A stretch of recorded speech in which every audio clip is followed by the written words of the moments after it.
ముందుగా గత సంవత్సరం శ్రీరాజావారికి ఈ సంవత్సరం శ్రీరాజావారికి కాచి కాపాడిన దేవాది దేవుడికి వందనాలు చేస్తున్నాను. అలాగే ఈ కార్యక్రమం విజయంగా జరిగించినందుకు మన ప్యారిష్ పాస్టర్ గారికి కూడా చేస్తున్నాను. అలాగే మార్టిన్ లూథర్ గారు అంటే ప్రతిరోజు 2 hours ప్రేయర్ చేసేవాడు. అయితే ఏదైనా పనులు ఉన్నప్పుడు మాత్రం ఎక్కువసేపు చేసేవాడట. పనులు ఏం చేస్తాం, పనులు ఉంటే అమ్మగా ముగించేసుకుంటాం. అయితే ఆయన పనులు ఉంటే అంటే ప్రార్థన వల్ల ఆ పని ఈజీగా అయిపోతుంది. అలాగే ప్రార్థన చేసేవాళ్ళ. అలాగే రాత్రి మాకు మీకు అందరికీ తెలుసు, రాత్రి చాలా లేట్ అయిందండి. అయితే నాకు నిద్రపోవాలన్నా నాకు నిద్ర రాదు. తెల్లవారి ఖచ్చితంగా వెలుగు చేస్తుంది ప్రార్థనకి.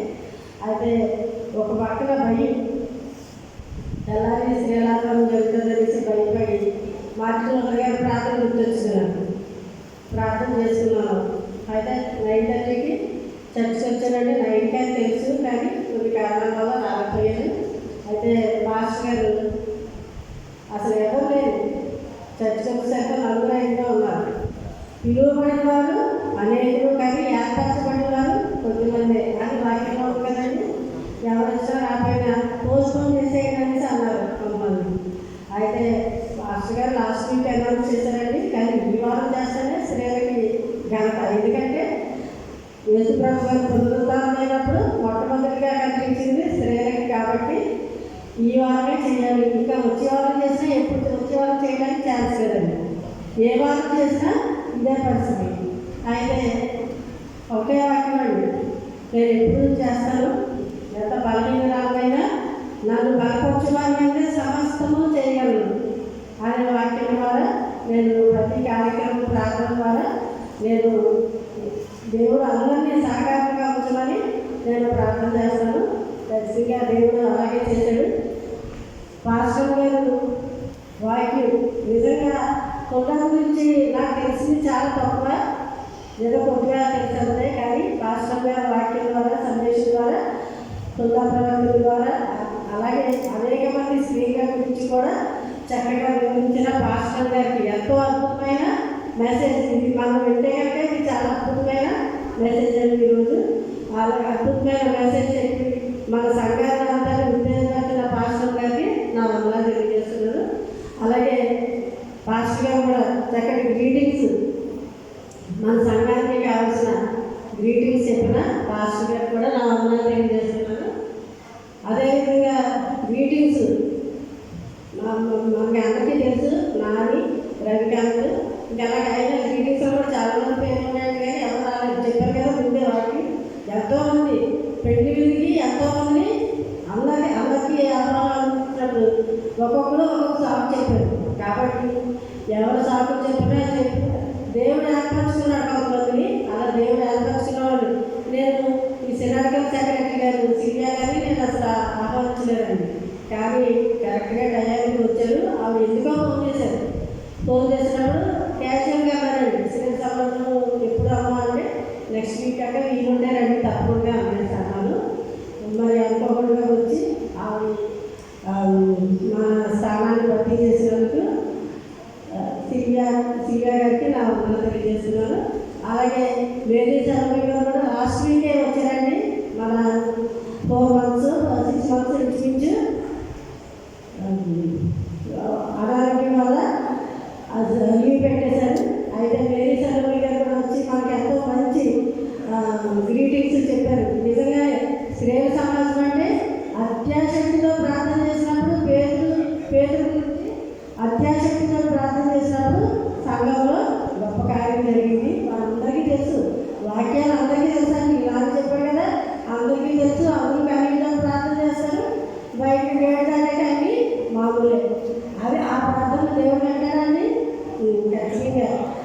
అలాగే అసలు నేను ఇక్కడికి వచ్చి ప్రార్థన చేశానండి. 9 వచ్చి ఏంటి ప్రార్థన ఉదయం చేసుకున్నాను కదా ప్రార్థన, ఏంటి ఎలా చేస్తాను, ఎవరు లేని ఆవేదనలు ఏంటి జరుగుతుందా పోషణలో అవుతుందా అనేసి నేను ఆ గురువు దగ్గర ఉండి ప్రార్థన చేస్తున్నాను. చాలా బాగా ప్రార్థన చేస్తున్నాడు.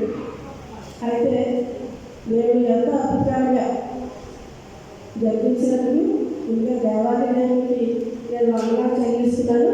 నేను కార్యము చేయగా తిప్పివేవాడు ఎవరు లేదని మనకి ఈ వాక్యం తెలుసు. కాబట్టి ఇది దేవుని కార్యం.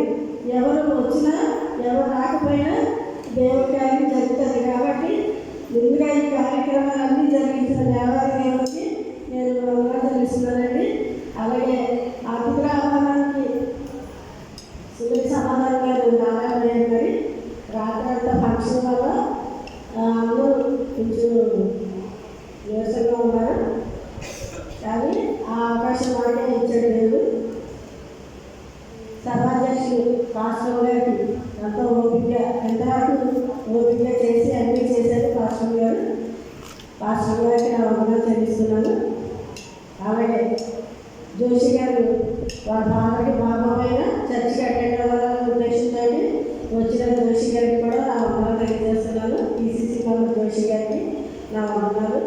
అదేవిధంగా వేడి చలవి గారు మనం పిలిచినట్టే ముందుకు వచ్చినందుకు వేడి చలవి గారికి అది అర్హత ఉండాలండి. ఎవరైనా రావాలంటే అది దేవుడు ఇవ్వాలి అర్హత, అంతేగాని మనుషుల వల్ల కాదు. ఆరాధన చేసిన ఉషా గారికి నా వందనాలు చెల్లిస్తున్నాను. అలాగే వార్తల్లో వాక్యభాగం చదివిన వనీరా గారికి, పత్రిక వాక్యభాగం చదివిన ఝాన్సీ గారికి, సువార్త పాఠం చదివిన కీర్తి గారికి నా వందనాలు చెల్లిస్తున్నాను. అపోస్తల విశ్వాసం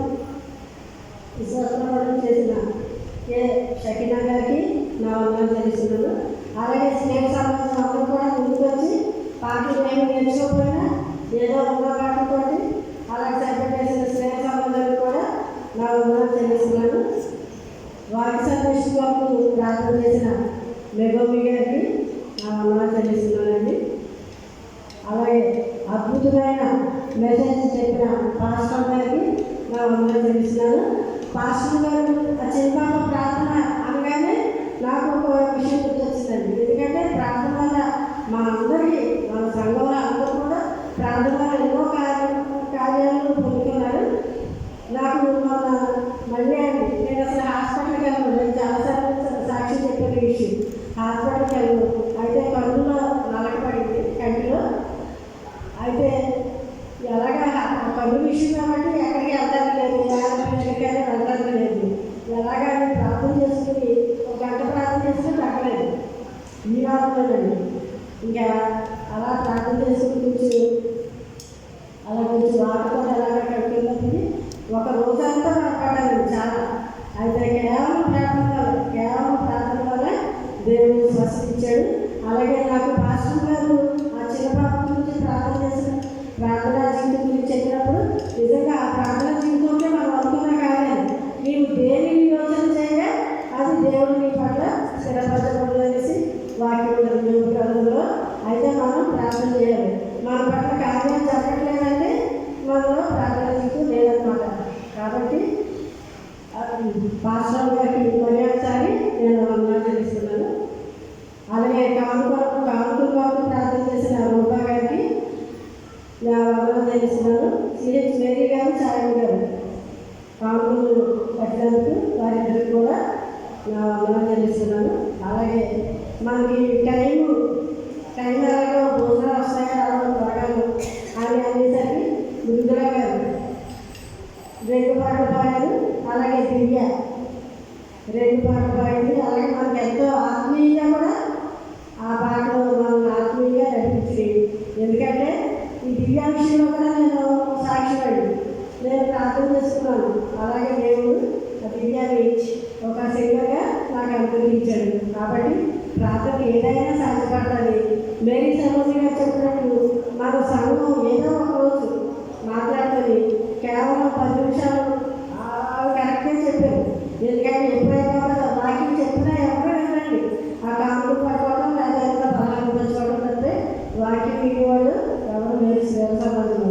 కాబట్టి ఏదో ఒక రోజు మనం డిసైడ్ చేసుకుని ప్రార్థన చేసుకుంటే మన చర్చిలో కార్యక్రమాలన్నీ సమయంగా జరుగుతాయని నేను కూడా మేరీ సర్వీ గారిని ఏకీభవిస్తున్నానండి.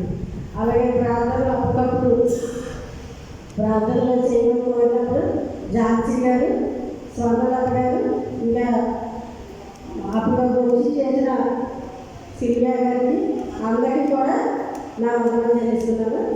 అలాగే గ్రీటింగ్స్ చెప్పిన పాస్టర్ గారికి, సురేష్ గారికి, డెలిగేట్ సురేష్ గారికి, ఇంకా రవికాంత్ గారికి, నాని కూడా కరెక్ట్గా చెప్పాడండి.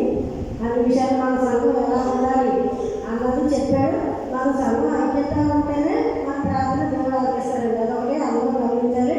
ఈరోజు ప్రార్థన మానేస్తే వాళ్ళ ప్రార్థన మన దేవుడి దగ్గరికి వెళ్ళాలని నాకు తెలిసింది. మళ్ళీ వచ్చేవారు మామూలుగా వచ్చేస్తారు. అది కరెక్ట్ కాదండి. నాకు చెప్పినట్టు మనం అందరం సమాధానం పడితేనే మన ప్రార్థన సమాధానపరచువారి తల్లిని వారు దేవుడి కుమారులు అనుకుంటారు. మనం దేవుడి రాజ్యం చేరాలంటే ఖచ్చితంగా మనలో సమాధానం అని ఉండాలి. తర్వాత ప్రకటనలో జరిగిన రాజకుమారి గారికి దీవిగా ఇవ్వబోయే పట్టాభిష్ భాషలకు కూడా నా వందనాలు తెలుస్తుంది.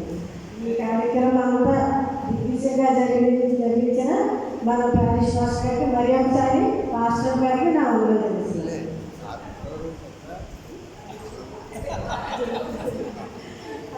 మన ప్రోగ్రాం అంతా సక్సెస్ఫుల్గా జరగడానికి ముఖ్య కారణం డాడీ అండ్ టీమ్. మరి ఒకసారి నేను మర్చిపోయినందుకు క్షమించండి. డాడీ అండ్ టీమ్ వారికి నేను వందనాలు తెలియజేస్తున్నాను.